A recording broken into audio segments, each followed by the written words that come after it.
আমাদের আইডি দিয়ে আর কোনো প্রচার প্রচারণা কিংবা আহ্বান আমরা জানাতে পারবো না। যত প্রতিকূল আবহাওয়া কিংবা পরিস্থিতি থাকুক, আগামীকাল সকল অপপ্রচারকারীদের জবাব আপনাদের ব্যালটের মধ্য দিয়ে দিতে হবে।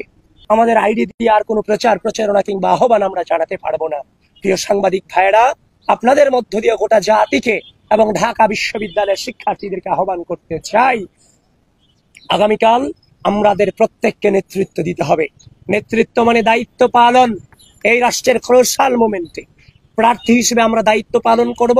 সাধারণ শিক্ষার্থী হিসেবে আপনার ভোটাধিকার যথাযথভাবে প্রয়োগের মধ্য দিয়ে আপনারাও দায়িত্ব পালন করবেন, এটুকুই আপনাদের কাছে আকুল নিবেদন।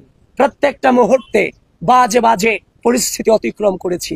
স্বাধীন এই সার্বভৌম 5 আগস্ট পরবর্তী বাংলাদেশে আবারও সেই একই নোংরামির শিকার হতে হবে, সেটা সত্যিকার অর্থেই চরম বেদনাদায়ক, চরম বেদনাদায়ক। প্রিয় বন্ধুগণ, আবারও বলছি, যারা মানবাধিকারে বিশ্বাস করে না, মত প্রকাশে বিশ্বাস করে না, ঢাকা বিশ্ববিদ্যালয়ের শিক্ষার্থীরা আগামীকাল তাদেরকে ব্যালটের মধ্য দিয়ে জবাব দিবে ইনশাআল্লাহ।